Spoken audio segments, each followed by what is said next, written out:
ಅಜ್ಜಿ ಕತೆ ಹೇಳಜ್ಜಿ. ಹಾಯ್, ನಾನು ಮಮತಾ. ತೆನಾಲಿ ರಾಮ ಬುದ್ಧಿವಂತ ಅನ್ನೋದು ಎಲ್ಲರಿಗೂ ಗೊತ್ತಿರೋ ಹಳೆ ವಿಚಾರ. ಮತ್ತೆ ಆತನ ಬುದ್ಧಿವಂತಿಕೆಗೆ ಒಂದು ಸವಾಲು ಬಂದಿದೆಯಂತೆ. ರಾಜ ತುಂಬಾ ಕಷ್ಟದ ಸವಾಲು ಕೊಟ್ಟಿದ್ದಾನೆ ಅಂತ ಎಲ್ಲರೂ ಮಾತಾಡ್ಕೊಳ್ತಾ ಇದ್ರು. ಬನ್ನಿ ನಾವು ಹೋಗಿ ಒಮ್ಮೆ ನೋಡ್ಕೊಂಡು ಬರೋಣ. ಒಂದಾನೊಂದು ಕಾಲದಲ್ಲಿ ವಿಜಯನಗರ ಅನ್ನೋ ರಾಜ್ಯ ಇತ್ತು. ಆ ರಾಜ್ಯವನ್ನ ಕೃಷ್ಣದೇವರಾಯ ಅನ್ನೋ ರಾಜ ಆಳ್ತಾ ಇದ್ದ. ಆತನ ರಾಜ್ಯ ತುಂಬಾನೇ ಸುಭಿಕ್ಷವಾಗಿತ್ತು. ಜನರೆಲ್ಲ ಆತನನ್ನ ಕೊಂಡಾಡ್ತಾ ಇದ್ರು. ಆತನ ಆಸ್ಥಾನದಲ್ಲಿ ತೆನಾಲಿ ರಾಮ ಅನ್ನೋ ವಿದೂಷಕ ಇದ್ದ.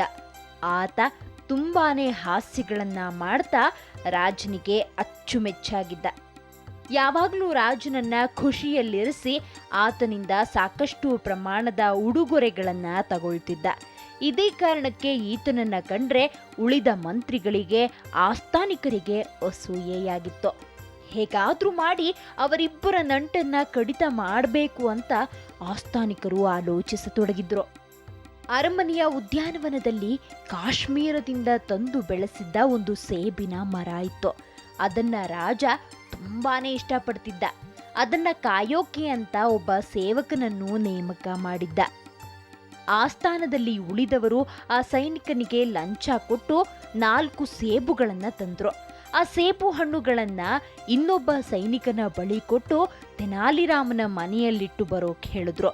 ಅಂತೆಯೇ ಆ ಸೇಬನ್ನ ಅಲ್ಲಿ ಇಟ್ಟು ಬಂದ.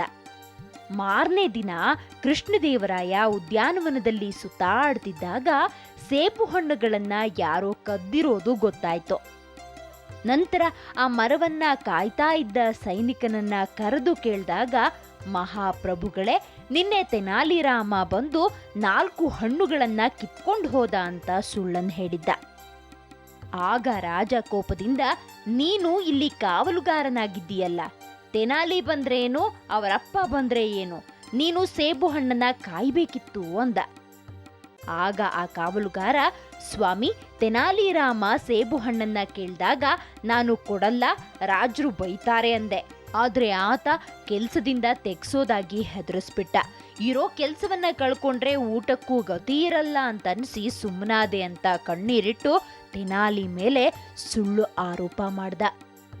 ಈ ಮಾತನ್ನ ಕೇಳಿ ರಾಜನ್ಗೆ ತುಂಬಾನೇ ಕೋಪ ಬಂತು.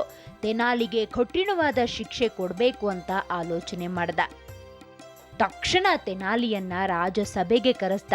ಸೇಬು ಹಣ್ಣನ್ನ ಕದ್ದಿರೋ ಬಗ್ಗೆ ರಾಜ ಕೇಳಿದಾಗ ತೆನಾಲಿ ಇಲ್ಲ ಸ್ವಾಮಿ ಅಂದ. ಆದ್ರೆ ಜೊತೆಯಲ್ಲಿದ್ದವರೆಲ್ಲ ಈತ ಸುಳ್ಳು ಹೇಳ್ತಾ ಇದ್ದಾನೆ ಅಂತ ರಾಜನ ಮನಸ್ಸನ್ನ ಕಲುಷಿತ ಮಾಡಿಬಿಟ್ರು. ರಾಜನಿಗೆ ಕೋಪ ನೆತ್ತಿಗೇರಿ ಕಟುಕರನ್ನ ಕರೆದು ರಾಮಕೃಷ್ಣನನ್ನ ನಿಮ್ಮ ಕತ್ತಿಯಿಂದ ಒಂದೇ ಏಟಿಗೆ ಸಾಯಿಸ್ಬಿಡಿ ಅಂತ ಆಜ್ಞಾಪಿಸ್ದ. ಆಗ ರಾತ್ರಿಯಾಗಿದ್ರಿಂದ ರಾಮಕೃಷ್ಣ ಸೆರೆಮನೆಯಲ್ಲಿ ಉಳ್ಕೊಂಡ. ರಾತ್ರಿಯೆಲ್ಲ ನಾಳೆ ಹೇಗೆ ತಪ್ಪಿಸ್ಕೊಳ್ಳೋದು ಅಂತ ಆಲೋಚನೆ ಮಾಡ್ತಾನೇ ಇದ್ದ. ಬೆಳಗಾಗುತ್ತಲೇ ಭಟರಿಬ್ಬರು ಬಂದು ಸುಖ ನಿದ್ದೆಯಲ್ಲಿದ್ದ ರಾಮಕೃಷ್ಣನನ್ನ ಎಬ್ಬಿಸಿ, ರಾಮಕೃಷ್ಣ, ಸಾಯೋದಕ್ಕೆ ಸಿದ್ಧವಾಗಿದ್ದೀಯಾ ಅಂತ ಕೇಳಿದ್ರು. ಓಹೋ, ಆದ್ರೆ ಸಾಯೋದಕ್ಕೆ ಮುಂಚೆ ಸ್ನಾನ ಮಾಡಬೇಕು ಅಂತ ಶಾಸ್ತ್ರಗಳಲ್ಲಿ ಹೇಳಿದೆ, ಆದ್ರಿಂದ ಸ್ನಾನ ಮಾಡೋದಕ್ಕೆ ಅವಕಾಶ ಕೊಡಿ ಅಂತ ತೆನಾಲಿ ರಾಮಕೃಷ್ಣ ಕೇಳ್ದ.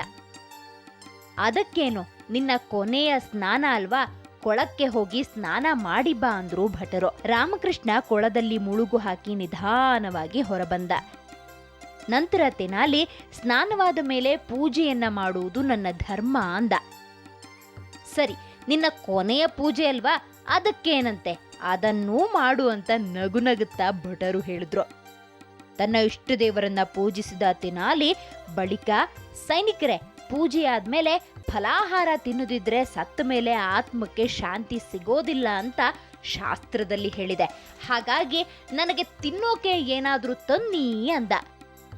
ಭಟರು ಬಾಳಿಯ ಹಣ್ಣುಗಳನ್ನ, ಎಳನೀರನ್ನು ತಂದುಕೊಟ್ರು. ಅವನ್ನೆಲ್ಲ ಕಂಠಪೂರ್ತಿ ಸೇವಿಸಿದ ರಾಮಕೃಷ್ಣ, ಭಟರೆ, ಊಟವಾದ ಮೇಲೆ ನಿದ್ದೆ ಮಾಡಬೇಕಾಗಿದ್ದು ನ್ಯಾಯ, ಏನು ಮಾಡ್ಲಿ ಅಂತ ಕೇಳ್ದ. ಭಟರು ಸಿಟ್ಟಿನಿಂದ, ನಿನ್ನ ಧರ್ಮ ನೀನು ಪಾಲಿಸು, ಆಗ್ಲೇ ಮಧ್ಯಾಹ್ನ ಆಯ್ತು, ನಮ್ಮ ಹೊಟ್ಟೆ ಹಸಿದಿದೆ, ನಾವೇನಾದ್ರೂ ತಿಂದು ಬರ್ತೇವೆ ಅಂತ ಹೊರಟು ಹೋದ್ರು. ರಾಮಕೃಷ್ಣ ಅಚ್ಚುಕಟ್ಟಾಗಿ ಗೊರಕೆ ಹೊಡಿತಾ ನಿದ್ದೆ ಮಾಡ್ದ. ಭಟರು ಊಟ ಮುಗಿಸಿ ಬರೋ ಹೊತ್ತಿಗೆ ಅವನಿಗೂ ಎಚ್ಚರವಾಯಿತು. ರಾಮಕೃಷ್ಣ ಮೈ ಮುರಿದು ಮೇಲೆದ್ದು, ಇನ್ನು ನಿಮ್ಮ ಆಜ್ಞೆ ಪಾಲಿಸಿ, ಆದ್ರೆ ನನ್ನದೊಂದು ಆಸೆ, ನೀರಿನಲ್ಲೇ ಸಾಯ್ಬೇಕು ಅಂತ ನನ್ನ ಇಚ್ಛೆ. ಆದ್ರಿಂದ ನಾವು 3 ಜನರು ಕೊಳದ ಮಧ್ಯೆ ಹೋಗೋಣ. ನಾನು ಜೈಕಾಳಿ ಎಂದೊಡನೆ ನೀವು ನಿಮ್ಮ ಕತ್ತಿಗಳಿಂದ ಒಂದೇ ಏಟಿಗೆ ನನ್ನ ತಲೆ ಕತ್ತರಿಸಿ ಅಂದ.